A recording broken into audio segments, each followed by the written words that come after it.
Hello అండి అందరికీ welcome to my channel. అందరూ ఎలా ఉన్నారు? బాగున్నారా? నేనైతే బాగున్నాను. మీరందరూ కూడా బాగుండాలని మనస్ఫూర్తిగా అయితే కోరుకుంటున్నాను. వీడియో ఏంటంటే ఉగాదికి క్లీనింగ్ అయితే స్టార్ట్ చేశాను. ఫస్ట్ వంటగదితో అయితే మొదలుపెట్టానమాట. దానికి సంబంధించింది ఈ వీడియో. అండ్ అలాగే పెళ్ళికి సంబంధించిన వీడియోలు కొంచెం గ్యాప్ ఇచ్చాను. ఎందుకంటే ఈ ఉగాది వస్తుంది కదా, సో దానికి సంబంధించి ట్రెండింగ్లో ఉన్న వీడియోలు పెడితే మనకు కొంచెం వ్యూస్ అనేవి వస్తాయని చెప్పేసి ఉగాది వీడియో అయితే పెడుతున్నాను. అంటే ప్రజెంట్ ఉగాది జరుగుతుంది కాబట్టి ఎక్కువ సెర్చ్ చేస్తూ ఉంటారు కదా ఉగాదికి సంబంధించి, దాని ద్వారా మనకు వ్యూస్ అయితే వస్తాయి. అందుకని చెప్పేసి ఉగాది క్లీనింగ్ అయితే పోస్ట్ చేస్తున్నాను. కంప్లీట్ అయిపోయిన తర్వాత పెళ్ళికి సంబంధించిన రిమైనింగ్ వీడియోస్ అయితే వస్తాయి. ఎవరు కూడా మిస్ కాకండి. నా ఛానల్ ఎవరైనా కొత్తగా చూస్తున్నట్టయితే సబ్స్క్రైబ్ చేసుకుని వీడియోస్ని అయితే లైక్ చేయండి. అలాగే ఇప్పటివరకు నన్ను సపోర్ట్ చేస్తూ వస్తున్న ప్రతి ఒక్కరికి కూడా పేరు పేరున ధన్యవాదాలు. ఇంకా క్లీనింగ్లోకి వస్తే వంటగదిలో ఉన్న డబ్బాలు ఇవన్నీ ఉంటాయి కదా, ఫస్ట్ అవన్నీ అయితే తీసేసి ఒక క్లాత్ పెట్టి తుడిచేస్తున్నాను.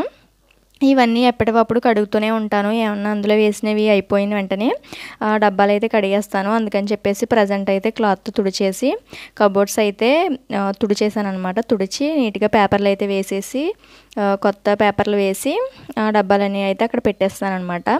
సో ఒకవైపు అయిపోయిన తర్వాత ఇక్కడ గ్యాస్ కౌంటర్ ఉంటుంది కదా, కౌంటర్ టాప్ పైన ఉన్న డబ్బాలు కూడా మొత్తం అన్నీ తీసి కింద పెట్టేసి క్లీనింగ్ అయితే స్టార్ట్ చేశాను.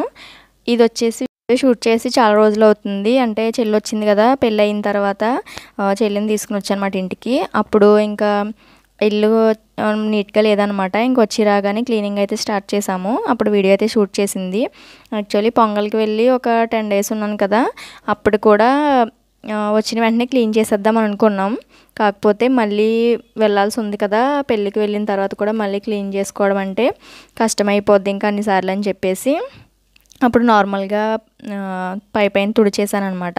సో ఇప్పుడు మొత్తం డీప్ క్లీన్ చేశాను మొత్తం అంతా కూడాని. క్లీనింగ్ అంతా అయిపోయిన తర్వాత ఎక్కడవక్కడే నీట్గా ఈ విధంగా అయితే సర్దేసుకున్నాను. చూసారు కదా ఎలా ఉందో. సర్దిన తర్వాత అయితే ఈ విధంగా ఉన్నది కబోర్డ్ అంతా కూడాని. వెళ్ళి వచ్చేసరికి అయితే చాలా దుమ్ము పట్టేస్తుంది. అంటే తుడవం కదా డైలీ, దానివల్ల చాలా దుమ్ము ఉంటుందన్నమాట. ఇంకెక్కడికైనా వెళ్ళొచ్చిన తర్వాత అయితే మొత్తం అంతా క్లీన్ చేసుకోవాల్సి వస్తుంది. ఇంకెలాగో ఒక 15 days ఉన్నామంటే ఇంకెలా ఉంటుందో మనం ఊహించుకోవచ్చు. మొత్తం అంతా ఇంకా వచ్చిన నెక్స్ట్ డే అనుకుంటా మొత్తం అన్నీ తీసేసి ఈ విధంగా అయితే క్లీన్ చేసేసాము. చేసేసి ఇంక ఇలా ఈ విధంగా అయితే సర్దేశాను అనమాట. ఇంకా వంటగది ఒక్కటే అప్పుడు క్లీన్ చేశాను. మిగిలినవి అయితే నార్మల్గా తుడిచేసాను అనమాట అన్నీని. అంటే బెడ్రూము హాలు కూడాని. తర్వాత ఉగాది ఒక 3 days ముందైతే బెడ్రూము హాలు కూడా దులిపేశాను పైన చీపురుతో మొత్తం అంతా కూడాని. ఒకరోజు అంటే అవ్వవు, ఇబ్బంది అయిపోద్దని చెప్పేసి ఒకరోజు బెడ్రూము అండ్ అలాగే ఒకరోజు హాల్ అయితే క్లీన్ చేశాను. బెడ్రూమ్ క్లీన్ చేసిన రోజుని ఆ రూమ్లో ఉండే బెడ్షీట్లు కర్టెన్స్ మొత్తం కూడా వాష్ చేసేసాను అనమాట. ఇంకా హాల్ క్లీన్ చేసినప్పుడు అయితే అందులో ఉన్న బెడ్షీట్లు కర్టెన్స్ కూడా ఆ రోజైతే మొత్తం క్లీన్ చేసేసాను. అలా ఒక 3 daysకి మొత్తం ఒకసారి కంప్లీట్ అయిపోయినాయి. అండ్ కడగడం ఒకటే మిగిలి ఉన్నది. అంటే రూమ్స్ కడిగేద్దామని చెప్పేసి అనుకున్నాను అనమాట. సో సండే కానీ మండే కానీ కడుగుదామని చెప్పేసి ఇంకా అప్పుడైతే వర్క్స్ ఏం పెట్టుకోలేదు. మామూలుగా తడుగుడ్లు అయితే పెట్టేశాను. కడగడం అయితే తర్వాత కడుగుదాం కదా అని చెప్పేసి. అండ్ అలాగా రోజైతే బెడ్రూమ్ మొత్తం క్లీన్ చేసేసాను. బట్టలు అవన్నీ కూడా ఏమీ సర్దలేదు, నీట్గానే ఉన్నాయని చెప్పేసి ఇంకా అలా కర్టెన్ మొత్తం వేసేసి దులపడం అయితే స్టార్ట్ చేసేసాను. మీ ఉగాది పనులన్నీ స్టార్ట్ చేస్తారా, కంప్లీట్ అయిపోయినాయా లేదా అనేది కింద అయితే కామెంట్ చేయండి. రూమ్లో అయితే ఎక్కువగా బూజది ఏమీ లేదు, కానీ ఎటు వచ్చి వంటగదిలోని అండ్ అలాగే హాల్లో అయితే కొంచెం ఎక్కువగా దుమ్ము పట్టేసింది. అంటే అటు సైడ్ ఇటు సైడ్ డోర్స్ ఓపెన్ చేసి ఉన్నప్పుడు కొంచెం దుమ్ము అది లోపలికి వచ్చేస్తుంది కదా, దానివల్ల 2 రూమ్లు అయితే ఎక్కువ దుమ్ముగా అనిపించింది. సో బెడ్రూమ్ అయితే ఇక్కడ విండోస్కి అయితే దుమ్ము పట్టేసింది. సో దాన్ని వచ్చిన తర్వాత క్లీన్ చేశాను. మళ్ళీ ఇప్పుడు దులిపేటప్పుడు కూడా క్లీన్ చేశాను. పైనంతా దులపడం కంప్లీట్ అయిపోయిన తర్వాత ఫ్యాన్ కూడా ఒకసారి దులిపేసాను అనమాట. ఆ పై ఫ్యాన్తో పాటు టేబుల్ ఫ్యాన్ ఉంది, దాన్ని కూడా క్లీన్ చేసేసాను. మొత్తం అన్నిటికీ అయితే చాలా దుమ్ము వచ్చింది. ఇంకా అలా బెడ్రూమ్ అయితే ఆ రోజు మొత్తం క్లీన్ చేసేసాను. ఆ తర్వాత కర్టెన్స్ ఇవన్నీ కూడా ఉతికేసి ఆరబెట్టేసాను అనమాట. ఇంకా నెక్స్ట్ డే వచ్చేసి హాల్ దులపడం అయితే స్టార్ట్ చేశాను. రోజుకి ఒక పని చేసుకుంటే కొంచెం ఈజీగా ఉంటుంది కదా అని చెప్పేసి ఇలా రోజుకొకటి అయితే చేశాను అనమాట. దుమ్ము చూసారు కదా ఎలా కనిపిస్తుందో. సో వీడియో చూస్తున్నప్పుడు అనిపించింది నాకు ఎలా ఉందో దుమ్ము, చూసారు కదా.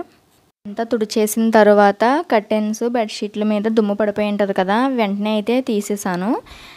మళ్ళీ దుమ్ము కిందకు వచ్చేస్తుంది కదా, అందుకని చెప్పేసి వెంటనే తుడడం కంప్లీట్ అయిపోయిన తర్వాత అవన్నీ కూడా తీసానమాట. బూజు చూసారు కదా, ఫ్యాన్కి పట్టింది అయితే ఎక్కువగా ఉంది. ఇంకా బెడ్ కింద అంతా కూడా దులిపేశాను, అంటే అక్కడ కూడా కొంచెం బూజు పట్టేసింది. అవన్నీ కూడా దులపడం కంప్లీట్ అయిపోయింది. ఇంకా కర్టెన్ తీసిన తర్వాత కబోర్డ్స్ చూడండి ఏ విధంగా ఉన్నాయి ఏంటి అనేది. ఇంక ఇవన్నీ నీట్గానే ఉన్నాయి కదా అని చెప్పేసి నేనైతే ఏమీ సర్దలేదు, సో నార్మల్గానే ఉంచేసాను. కాలంలో కబోర్డ్ అయితే ఏమీ సర్దలేదన్నమాట. సో ఎప్పటి నుంచో అలాగే ఉంటుంది, ఇంకా అలాగే ఉంచేసాను అందుకని చెప్పేసి. ఇంకా పేపర్స్ ఇవన్నీ కూడా ఏం మార్చలేదు, నీట్గానే ఉన్నాయి కదా అని చెప్పి. ఇంకా తర్వాత నెక్స్ట్ డే అయితే హాల్ దులపడం స్టార్ట్ చేశాను. నేను చీపురు తీసుకుని వెళ్ళి అక్కడ పెట్టొచ్చాను. ఈ లోపు అయితే హన్విత వచ్చింది. హన్విత వచ్చి ముందు రోజు అంటే డైలీ చూస్తుంది కదా, అప్పుడప్పుడు ఇలాగ తుడవడం దులపడం ఇవన్నీ కూడా అవి చూసి స్టార్ట్ చేసిందనమాట. నేను దులుపుతాను అని చెప్పేసి, ఇక్కడ వీడియో తీస్తున్నానని చెప్పేసి కాసేపు ఏమో ఫోన్ చూస్తూ అయితే స్టార్ట్ చేసింది. నేను చీపురు తీసేసుకుంటే సో ఇంట్లో 2 ఉంటాయి అన్నమాట చీపుర్లు, మళ్ళీ వెళ్ళి ఇంకోటి తెచ్చేసుకుంటుంది. ఇంక సర్లే అని చెప్పేసి అలా వదిలేసాను. కాసేపు అలా ఆడింది. ఆ తర్వాత పైన బొమ్మలు ఉంటే అవి తీసిచ్చాను, టెడ్డీ బేర్ ఇవన్నీ ఉంటే వాటిని తీసుకుని కాసేపు వాటితో అయితే ఆడుకుంది. ఈ లోపు నేనైతే దులిపేసుకున్నాను. అన్ని పనులు చేస్తానంటది. ఇక్కడ దులపడం స్టార్ట్ చేసిందా, అండ్ అలాగే బట్టలు ఉతికినప్పుడు బట్టల దగ్గరికి వచ్చేస్తుంది, వంట చేసినప్పుడు వంట చేస్తానంటది. ఇంకా అలా ఈ చిన్నప్పుడే వాళ్ళకి పనులన్నీ చేయాలనిపిస్తుంది. ఇంక ఎదిగిన తర్వాత మనం చెప్పినా కూడా చేయరు. మనందరం కూడా ఆ స్టేజ్ నుంచి వచ్చిన వాళ్ళమే కదా, సో చెప్తే మనకి చేయాలనిపించదు, మనకి ఇంట్రెస్ట్ ఉన్నప్పుడే మనకి చేయాలనిపిస్తుంది. ఇంకా హన్విత కూడా చెయ్యాలని ఇప్పుడు అయితే అంటుంది. ఇంక ఎదిగిన తర్వాత అయితే తనకి చేయమని చెప్పినా కూడా ఇంక చేయదు. సో ఆడుకుంటుంది కదా అని చెప్పి అలా అయితే వదిలేశాను. సామెత ఉంటుంది కదా, కొంచెం అంత కూతురు ఉంటే మంచం గడికి అన్నీ అనేదో సామెత ఉంటుంది కదా. సో ఆడపిల్ల ఉంటే ఇంకా అయితే చాలా హెల్ప్ఫుల్గా ఉంటుంది అప్పుడప్పుడు, అంటే డైలీ కాకపోయినా ఎప్పుడైనా మనకి బాగాలేనప్పుడు విధంగా, అంటే ఇంత చిన్న వయసులో కాదు ఎదిగిన తర్వాత అది చెప్తున్నాను. సో మనకైతే కొంచెం హెల్ప్ఫుల్గా ఉంటుంది కదా. సో అబ్బాయిలు కూడా చేస్తారు కాదని అనట్లేదు. సో ఆడపిల్ల అందం ఆడపిల్లదే కదా. హన్విత కాసేపు ఆడుకున్న తర్వాత ఇంక నేను ఇవన్నీ దులిపేసి దాని మీద ఉన్న బెడ్షీట్లు అయితే తీసేసాను. తీసిన తర్వాత కర్టెన్స్ కూడా తీసి మొత్తం అంతా ఒకసారి తుడిచేసాను. అదంతా కంప్లీట్ అయిపోయిన తర్వాత దేవుడి దగ్గర కూడా క్లీనింగ్ అయితే కంప్లీట్ అయిపోయింది. దేవుడి దగ్గర ఉండేటువంటి సామాన్లన్నీ కూడా తీసేసి కడిగేసి ఆరబెట్టాను. దేవుడి దగ్గరికి సంబంధించిన వీడియో అయితే ఊరి నుంచి వచ్చిన తర్వాత షూట్ చేసిన వీడియో ఇక్కడ లాస్ట్లో అయితే యాడ్ చేశాను. అండ్ అలాగే ఉగాదికి ముందు రోజు మళ్ళీ అన్నీ క్లీన్ చేస్తాను. సో అది ఇది ఒకటి కాదు, సో అప్పటికి లేట్ అయిపోద్దని చెప్పేసి ముందు షూట్ చేసిన వీడియో అయితే ఇక్కడ యాడ్ చేస్తున్నాను అనమాట. వీడియో వచ్చేసి సండే కానీ మండే కానీ పోస్ట్ చేద్దామన్న ఉద్దేశంతో ముందైతే ఎడిట్ చేస్తున్నాను. ప్రస్తుతానికి తీసిన వీడియోలన్నీ కలిపి ఇలా వీడియో అయితే ఎడిట్ చేస్తున్నాను. ఇదిగోండి, ఇంక ఇక్కడ దేవుడి దగ్గర కూడా మొత్తం అన్నీ తీసేసాను. తీసిన తర్వాత శుభ్రంగా చింతపండు అలాగే ఇసుక ఇవన్నీ పెట్టి తోమేసి ఈ విధంగా అయితే ఆరబెట్టేశాను అనమాట. చాలామంది వీడియో చూసిన తర్వాత లైక్ చేయట్లేదు. మీకు ఈ వీడియో ఎలా అనిపించింది ఏంటి అనేది కింద కామెంట్ చేయండి. లైక్ చేయడం అయితే మర్చిపోకండి. ఈ వీడియోని అయితే ఇక్కడితో ఎండ్ చేస్తున్నాను. Thank you for watching.